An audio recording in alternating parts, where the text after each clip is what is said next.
This question didn't get a lot of traction in the first service, but I'm going to try it here anyways. Has anyone in here ever heard of GPI before? A quick Google search will pull up a general progress indicator, which is a tool by which a country's economic growth is measured. It's not at all what I'm talking about, but I just want you to know that if you were to search it, that's what you would find. But if you do a little bit more digging and you sort of continue to scroll down the search results, you'll come across a website called visionforhumanity.org. And there, they will show you what the GPI is around the globe. The GPI in this case being the Global Peace Index. The Global Peace Index. Now, we were going to have the image on the screen. We're having lots of screen trouble. So if you're joining us online or here in person, you've already seen some of the challenges we've had, and we will continue to have more. But if you were to pull this up, and I highly recommend that you do, you'll see a map of the world, and you'll see each country in a different color. You'll see a scale at the bottom, and on the far right, you'll see red. On the far left, you'll see black, black being the countries that are the most peaceful, red being the countries that are the least peaceful. The U.S. is yellow, kind of right in the middle. Our neighbors to the north are more peaceful. Our neighbors to the south are less peaceful based on this Global Peace Index. And if you read a little bit about how they come to this conclusion and come to this idea of what the Global Peace Index is for a particular country, or if you dig down a little bit deeper, you can even see it state by state, you will find that they use primarily something called a negative peace in order to measure this. Now, despite its name and its connotation, negative peace is actually a really good thing. You want lots and lots of negative peace because negative peace indicates the absence of violence or fear of violence. The absence of violence or fear of violence. That's what negative peace is. And it basically measures how things are. It doesn't take a look at what things could be. It doesn't take a look at how we would get there. It just looks at how things are. Where is there the absence of violence more or less, and where is the absence of the fear of violence more or less from one country to the next? And I find that really helpful. It's really great to know where you're starting from, right? But it doesn't really help us figure out exactly what we would do in order to increase negative peace or decrease the peace index of a particular place. It doesn't really help us get there. There's another metric that is used, and they're kind of like in the middle of this research, figuring out exactly what this looks like and how to go about it. They refer to this as positive peace. Positive peace is also good, but in a different way. Instead of just measuring how things are, positive peace are the actionable items that somebody, a person, a group of people, an entire nation could pursue in order to increase the global peace index for their particular place. Positive peace is what I find myself most interested in, most curious about. I definitely want to know exactly where we land. I think the negative peace metric is really helpful, but I want to know, how do we make steps towards more peace? Or how do we ensure that the peace we have remains the way that it is? If you haven't picked up on it yet, the Advent theme for this particular week is, in fact, peace. And that's what I want to talk about today for a couple of minutes. And I want to do that using a passage in Isaiah chapter 9. And it goes like this. For to us a child is born. To us a son is given. The government will be on his shoulders. And he will be called Wonderful Counselor, Mighty God, Everlasting Father, Prince of Peace. Of the greatness of his government and peace there will be no end. He will reign on David's throne and over his kingdom, establishing and upholding it with justice and righteousness from that time on and forever. The zeal of the Lord Almighty will accomplish this. This is a message from the Lord. Thanks be to God. And there's more than one mention of peace in this particular passage. There's actually a lot that can be unpacked with this passage, like what is even the understanding of like this wonderful counselor, mighty God, who would show up on the scene and change everything for Israel. This prophecy was given a couple thousand years probably before Jesus' arrival. There's a lot of questions we could ask about this and a lot of ways that we could unpack it, but the thing I want to focus most on is that particular title that you saw, Prince of Peace. The Messiah, the coming Prince of Peace. Now, the Hebrew word for prince is interesting because across the board, and in most instances, it carries with it a militaristic connotation. It carries with it not the way that maybe we would think of a prince within a monarchy, but more of like a military commander or a sergeant or somebody who is leading troops into battle. somebody who was proactively leading a group of people into a particular direction in order to make a change in that place. Now, it's interesting that it's juxtaposed to this other word, peace, right? And therefore removing sort of some of the violence that would come along with something with a militaristic connotation. And so we have a bit of a paradoxical title given to the Messiah, a Prince of Peace, a military conqueror who's bringing peace. And if we interpret the first word through the second, we find ourselves removing the violence from the military connotation and instead focusing on the proactivity and the leadership of somebody who would be in a commander or prince sort of position. And then if we continue on and we sort of look a little bit more into like what peace means, I mean, it's a Hebrew word that you might be pretty familiar with if you've been around church for any length of time. It's the word shalom. It's a word that we very simply in the English language replace with the word peace. We just translate it with one other word, but it's a word that has so many layers and so much nuance and so much to it that we do damage to it when we just interpret it with one word. There's so much to unpack when we think about shalom. In fact, most commentators, theologians, Hebrew scholars will point back to the Garden of Eden, pre-brokenness, pre-sin, pre-things falling apart, and point to that as a perfect example of what shalom is. Shalom, in many cases, is actually moving backwards. It's moving back to that experience where there wasn't brokenness and pain, but instead everything was working in harmony together. That's what shalom is. Everything is working in harmony together. It's not peace the way we tend to think of it, like the negative peace, or the negative peace where there's the absence of violence or fear of violence. Shalom is more of a positive peace. It's all-encompassing. It's actionable. It's something we can take steps towards. It's something that can be strategic. That's what shalom is. And so when Jesus is given the title of Prince of Peace in this prophecy, we see a personification of somebody who is proactively pursuing peace, and not just any peace, but shalom, something that's complex, something that's well-rounded, something that's all-encompassing, something that means harmony among all things. And Jesus ushered shalom in wherever he went, in his teachings, in his actions, in his healings, in his miracles, in his everyday regular stuff. He was bringing about shalom everywhere that he went. We get a glimpse of this in Matthew 11, verse 28 through 30. He says this, "Come to me, all you who are weary and burdened, and I will give you rest. Take my yoke upon you and learn from me, for I am gentle and humble in heart, and you will find rest for your souls. For my yoke is easy and my burden is light." This is the Prince of Peace speaking to his people, saying, you spend more time with me, you mimic your life after mine, and you will actually take on a lighter burden. And in fact, you will become a lighter burden to the people around you. You will feel it for yourself, and you will usher it into the world around you. Everything around us will become more peaceful the more we spend time mimicking the Prince of Peace. And this is really what is at the heart of discipleship. Misha talked about this a couple weeks ago. We think of discipleship oftentimes as like we first got to get into the club, and then we think, and then we can do all this stuff that the rest of the club is doing. But in sort of American evangelicalism, we have cheapened that to just get into the club. And then we sort of leave it at that. And we don't spend the time wrapping our lives and our minds and our hearts around this idea of becoming more like the leader of the club. To be a disciple is to literally pretend to be the master. That's actually what that means.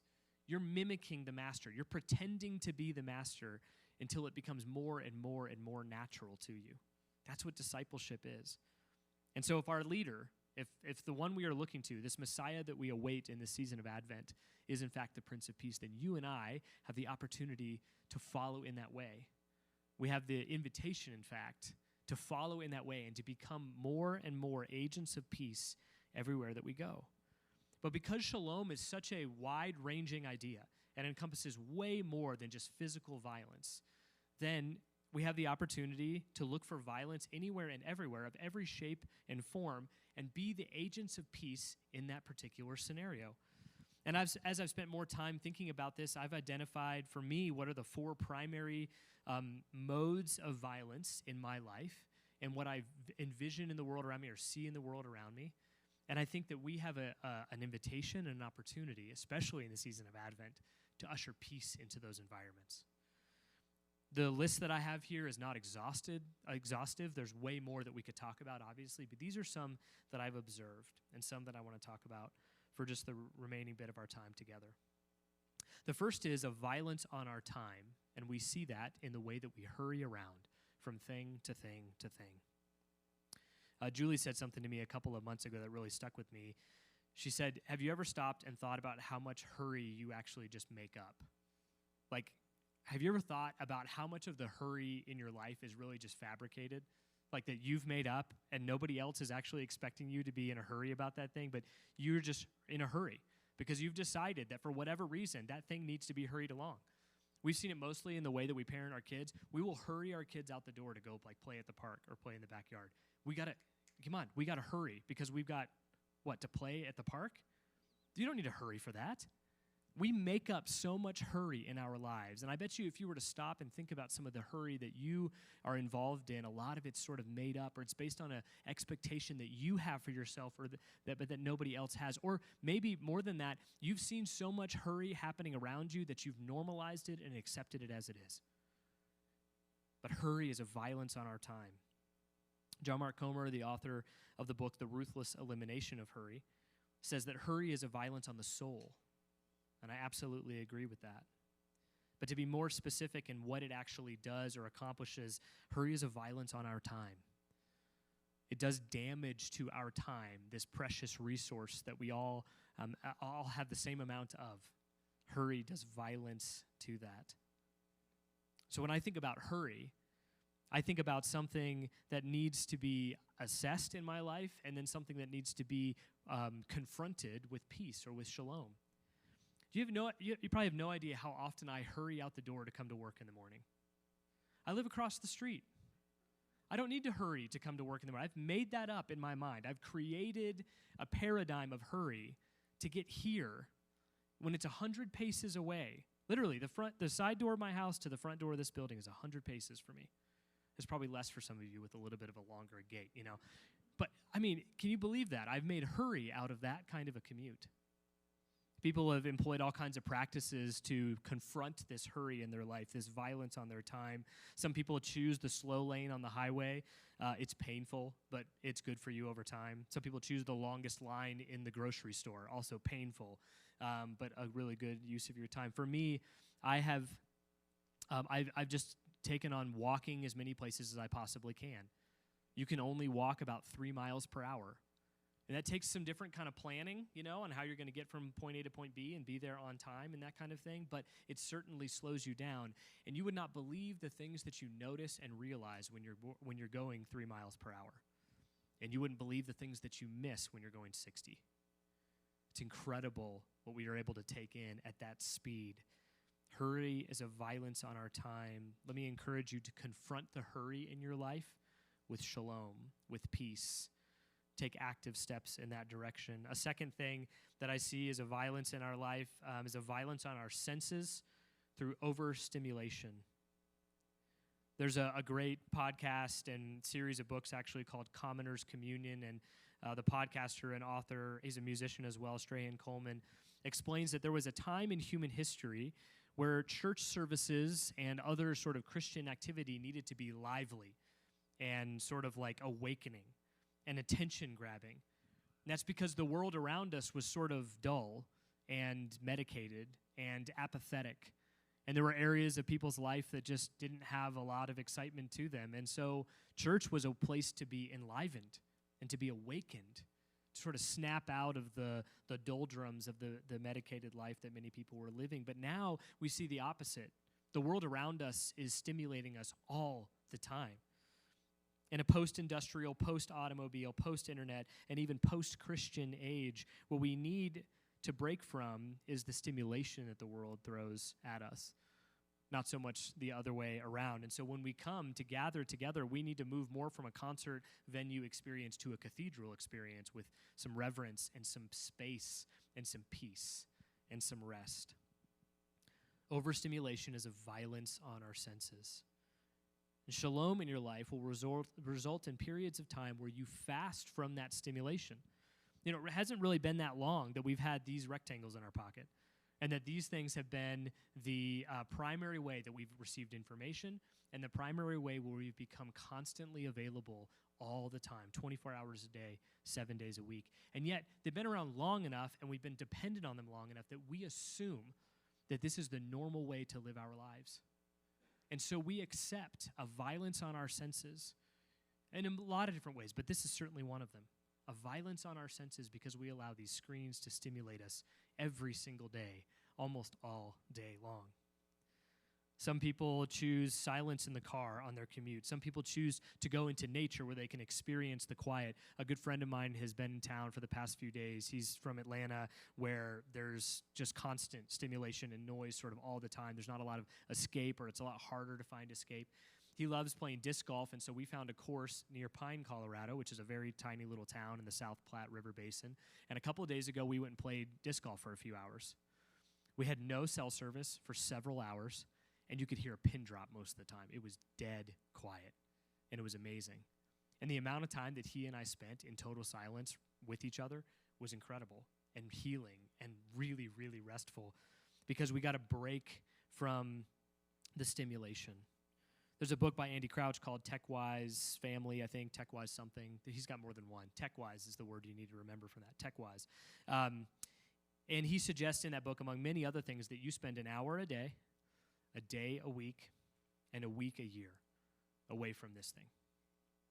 Turn it off. Like, actually turn it off. It has a power button. I found in this new phone, it's actually really difficult to figure out how to turn it off. Like, there's multiple steps, because the assumption is that you always have it on. Figure out how to turn it off, or let the battery run out if you can't find the button, and leave it off. An hour a day a week a year. Overstimulation is a violence on our senses. Third, a violence on our emotions and a lot of other things, but we'll focus primarily on that, is the anxiety that you and I have chosen to live with and accepted again as normal. I'm going to be careful here, because I do believe very much so that there are anxiety disorders that can be diagnosed, and they could be treated through therapies and medications and a variety of other things. And that's not exactly what I'm talking about here. I'm talking about more about the fact that every single person in this room experiences a heightened level of anxiety compared to what we experienced a year ago, or 10 years ago, or a generation ago. And anxiety is not showing any signs of slowing or taking a break or giving us some time off. Anxiety is going to continue to come for us day in and day out unless we are proactively and aggressively confronting it with shalom. Practices and patterns in our life that keep us from giving in to what we have just decided is normal. This anxiety is just something that we assume, because everybody else is experiencing it, is something that is okay. And I want you to know that no matter what kind of anxiety you're dealing with or what level of anxiety you're dealing with, it is not how you were designed to live your life. This one's a little bit tricky because it's not like the others in that you can't really always help the anxiety, because so much of it is coming at you from everywhere else.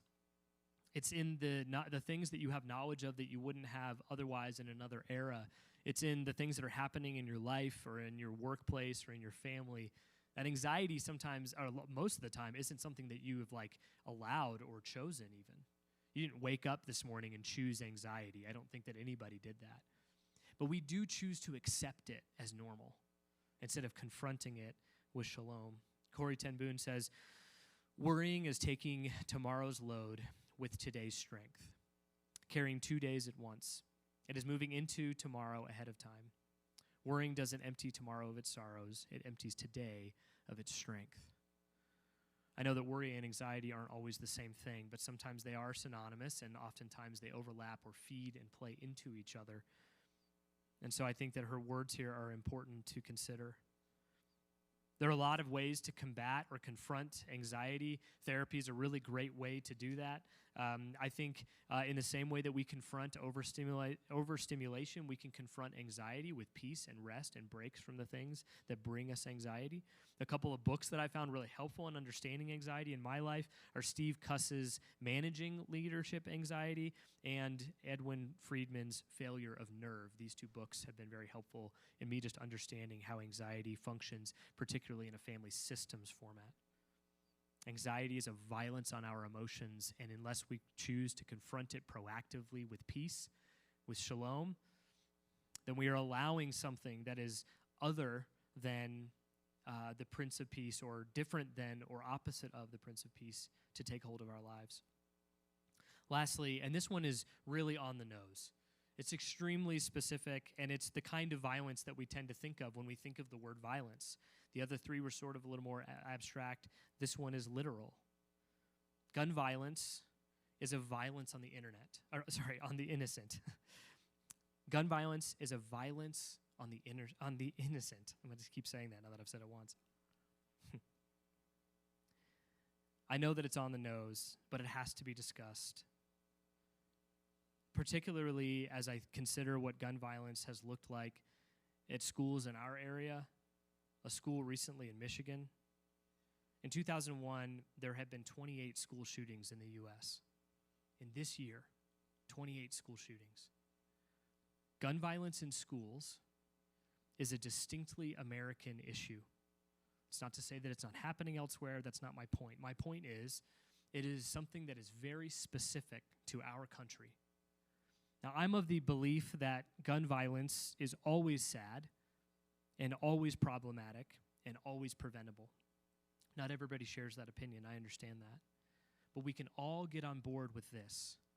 Gun violence in schools is unacceptable. And it's preventable. And it's something that we can all do something about.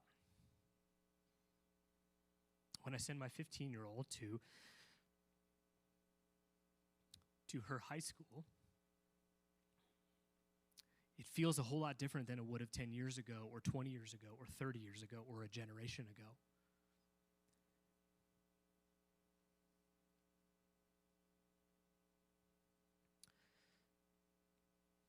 Because the safest places, the places that should be the most nurturing and the safest in our country, have become places of death and terror. And there's not a single person listening to this right now that wouldn't agree that something has to be done about that. Columbine happened right here in our state in 1999, and since that moment, gun violence in schools has continued to wreck lives. And very little, honestly, has been done to prevent it. And if we are going to identify areas of violence in our lives and confront that with peace and shalom, it has to get specific and literal in response to gun violence in schools. Barack Obama said, "Citizenship means standing up for the lives that gun violence steals from us each day." I've seen the courage of parents, students, pastors, police officers all over the country who say we are not afraid. And I intend to keep trying with or without Congress to stop more tragedies from visiting innocent Americans in our movie theaters, shopping malls, or schools like Sandy Hook. When he said that, Sandy Hook had happened not too long before that, but you could replace that with so many schools at this point. So many theaters and malls and neighborhoods and whatever. Something has to be done. And I don't know exactly what it looks like for us as individuals or us as a church, but we have to confront violence at every turn with shalom if we are to be disciples of the Prince of Peace. One example of this, our schools in Inglewood School District have figured this out. There's research that shows that if there are adult presence somewhere outside of the building with some sort of regular basis, it dramatically decreases violence in those schools. And so our kids' preschool, Maddox, formed a couple of years ago this like Busy Bee program. They call it Busy Bees or something like that. And I did it a couple times, and I need to do it again. But it's just mostly dads, primarily a group of dads who just walk around the building for a couple of hours, maybe once a month or something. And research shows that dramatically increases the safety and the peace of those schools. Something very simple like that. If you want to make a difference and make a change and confront the violence in schools with peace and shalom, talk to a principal. Talk to a member of the school board. Talk to a city council person. The fact that I can point to these people and they're on the front row is just incredible to me. The resources are at our fingertips, okay? And I'm not saying anybody can just snap their fingers and make the change. No, but we could do something, right? We could confront literal, actual, physical violence with peace. Let's start with our schools, please. Please. To be followers of the way of Jesus is to be followers of the Prince of Peace, to mimic and literally shape our lives around this idea of ushering in and being co-agents of shalom in the world where we live, in our families, in our schools, in our places of work, in our churches, in our neighborhoods, wherever we go, we carry this thing called peace, called shalom with us, and we have a choice to either confront violence with it or to kind of harbor it and keep it to ourselves, or worse, and probably more frequent and common, to ignore that it's even there. We have an invitation and an opportunity, particularly in this season, to embrace peace and then to shell it out anywhere and everywhere we possibly can. That's what we get to do. It's the invitation for us today. Would you pray with me? Heavenly Father, thank you for this chance to gather together and explore this idea that seems so obvious to me, and yet becoming more and more foreign in the world around us. Thank you that in this season of waiting and longing and anticipation, that we await the Prince of Peace, somebody with a light burden and an easy yoke, and we get to take that on too. I pray, God, that would be on the forefront of our minds this week. And may we take action to confront violence within ourselves or to ourselves and outside of us and to others. We pray these things in the name of the Father and the Son and the Holy Spirit. Amen.